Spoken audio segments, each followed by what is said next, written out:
आदाब नाज़रीन, दोपहर की बड़ी खबरों के साथ आपका मेज़बान रहमत कलीम एक बार फिर आपकी खिदमत में हाजिर है। बुलेटिन का आगाज़ करेंगे टॉप 24 के साथ। किसानों के एहतजाज का 17वां दिन आज धीरे धीरे मजीद तेज होता दिखाई दे रहा है एहतजाज। किसान आज भी अपने मुतालबात पर मजीद सरकार की तरफ से किसानों को समझाने की हो रही तैयारी। प्रेस कॉन्फ्रेंस और चौपाल के जरिए मुल्क के कोने कोने तक पहुंचेंगे बीजेपी के लीडरान। अब से कुछ देर में फिर शुरू होगी किसान यूनियन की मीटिंग में किसानों के तंजीमों के नुमाइंदे होंगे शामिल। आगे की क्या होगी हिकमत अमली, किसान यूनियन करेंगे तय। मीटिंग के खत्म होने के बाद मीडिया से कर सकते हैं खिताब, बता सकते हैं आगे का प्लान। आज दिल्ली जयपुर हाईवे ब्लॉक करने की किसान कर रहे हैं तैयारी। हरियाणा के कई इलाकों में किसानों ने बंद किया टोल प्लाजा। यूपी में टोल प्लाजा पर सिक्योरिटी सख्त अलर्ट पर है फरीदाबाद। हरियाणा के किसान दिल्ली की तरफ गामजन। किसानों की हिमायत में आए मशहूर क्रिकेटर युवराज सिंह इस साल अपनी सालगिरह नहीं मनाने का किया ऐलान। किसान और सरकार के बीच मसले के जल्द हल के लिए युवराज सिंह ने की दुआएं। बातचीत से मसले का हल निकलने की जताई उम्मीद। किसानों को युवराज ने बताया मुल्क की जान। राहुल गांधी ने एक बार फिर मर गई सरकार पर लगाया निशाना। किसानों के एहतजाज पर सरकार को घेरने की राहुल ने की कोशिश। ट्वीट करके लिखा, ज़रूरी कवानीन के खत्म कराने के लिए किसानों को और कितनी देनी होगी कुर्बानियां। कांग्रेस लीडर रणदीप सुरजेवाला ने भी मरकजी सरकार पर लगाया निशाना। किसानों की तहरीक को मुल्क मुखालिफ ताकतों से जोड़ने पर रणदीप सुरजेवाला ने की तनकीद। कहा, हर तहरीक को मुल्क मुखालिफ बताना आपकी फितरत। किसानों से माफी मांगे सरकार और फौरन मनसूख करे ज़रूरी कवानीन। रणदीप सुरजेवाला। किसान आंदोलन पर खुफिया एजेंसियों की रिपोर्ट पर किसानों का साफ पैगाम। आंदोलन में कोई मुश्तबा नजर आए तो जेल में बंद करे सरकार। हमारे बीच हमें नजर नहीं आ रहा कोई भी मुश्तबा शख्स, अगर कोई पाया गया तो किसान बगैर ताखिर के फौरन कर देगा बाहर।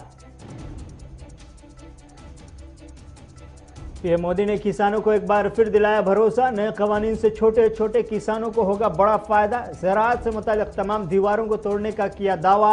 नए कवानीन से किसानों को मिलेगी नई बाजार, किसानों की बढ़ेगी आमदनी, खुलेंगे मुतबादिल रास्ते। किसानों के एहतजाज के 17वें दिन कांग्रेस पार्टी का सनसनीखेज दावा। कांग्रेस ने अब तक 11 किसानों की मौत का किया दावा। मरकजी सरकार को कांग्रेस ने बताया आमरीत पसंद। पूछा कब तक देनी होगी कुर्बानी और कब बदलेगा सरकार का जालिमाना रवैया। कांग्रेस लीडर कपिल सिब्बल ने भी किसानों के एहतजाज पर पीएम मोदी को घेरा। ट्वीट करके कहा, 2014 तक पीएम मोदी कहते थे कुछ कहें, कुछ कहिए, कुछ सुनिए, लेकिन 2014 के बाद पीएम मोदी ने सब कुछ कहा लेकिन कभी किसी की नहीं सुनी। दिल जीत के बाद जीशान अय्यूबी पहुंचे सिंगो बॉर्डर। किसानों की तहरीक में हुए शामिल। अवाम से बढ़ चढ़ कर किसानों का साथ देने की जीशान ने की अपील। कहा, खतरे में है ज़र कानून, नहीं हटने वाले हैं किसान, मजबूत होती जा रही है तहरीक। यूपी के बॉर्डर पर बैठे किसानों का अनोखा एहतजाज। सरकार के खिलाफ नाराजगी को साबित करने के लिए मुंडवाए सर के बाल। इज्तिमाई तौर पर किसानों ने मुंडवाया बाल। यूपी अम्बेडकर मेमोरियल से आई है ये यादगार तस्वीर।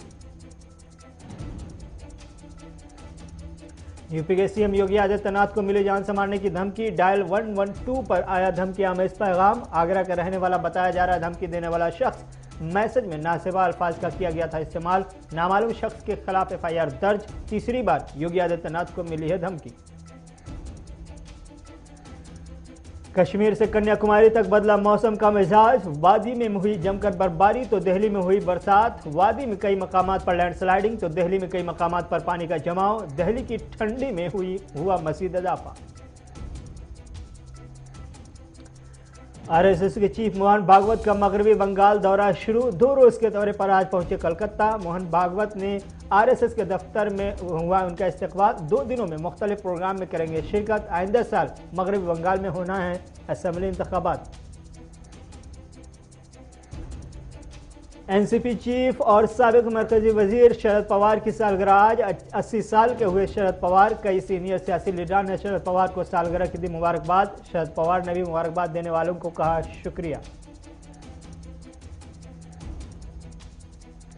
तवानाई के शोबे में हिंदुस्तान और कतर के माबैन अहम इत्तफाक। कतर ने भारत के तवानाई के शोबे में कतरी सरमायाकारी के लिए मखसूस मनसूबों की निशानदही करने के लिए तवानाई के मुताल्लिक एक टास्क फोर्स के क़याम पर किया इत्तफाक। पेट्रोलियम के वज़ीर धर्मेंद्र प्रधान ने कहा, भारत और कतर ने कतरी सरमायाकारी के लिए भारत के तवानाई के शोबे में एक टास्क फोर्स के क़याम पर रजामंदी का किया है इजहार। 14 दिसंबर को पहली बार हिंदुस्तान, ईरान और उज़्बेकिस्तान की सहफ़रीक़ी इजलास का होगा इनेकाद। चाबहार पोर्ट के इस्तेमाल समेत दीगर अहम उमूर पर किया जाएगा तबादला ख्याल। उज़्बेकिस्तान के हक में चाबहार पोर्ट के इस्तेमाल का हिंदुस्तान ने किया खैर मकदम, वज़ारत ख़ारिजा ने दी जानकारी। हरियाणा के डिप्टी सीएम दुष्यंत चौटाला ने वज़ीर दफ़ा राजनाथ सिंह से की मुलाकात। रियासत की सिक्योरिटी समेत दीगर अहम उमूर पर किया गया तबादला ख्याल। दिल्ली में वज़ारत दफ़ा के ऑफिस में हुई मुलाकात। किसान आंदोलन पर भी की गई है बात, ज़राए ने किया दावा। जम्मू कश्मीर में डीडीसी इंतखाबात के लिए कल छठे मरहले की होगी वोटिंग। सुबह 7 बजे से दोपहर 2 बजे तक डाले जाएंगे vote. BJP leader Anurag Thakur ने तारीख रकम करने का किया दावा। बड़ी तादाद में लोगों के घरों से बाहर आने पर खुशी का किया इजहार।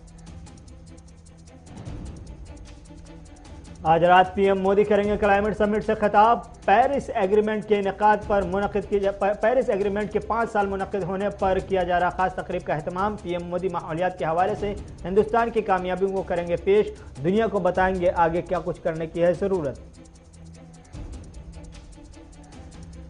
एक बार फिर धमाकों से गूंज उठा अफगानिस्तान। राजधानी काबुल के मुख्तलिफ इलाकों में रॉकेट हमला। अब तक दर्जनों अफराद के जख्मी होने की खबर। एक की मौत की हुई तस्दीक। लबे जरार इलाके में 10 रॉकेट दागे जाने की खबर। एक माह में दूसरी बार काबुल पर दागे गए हैं रॉकेट।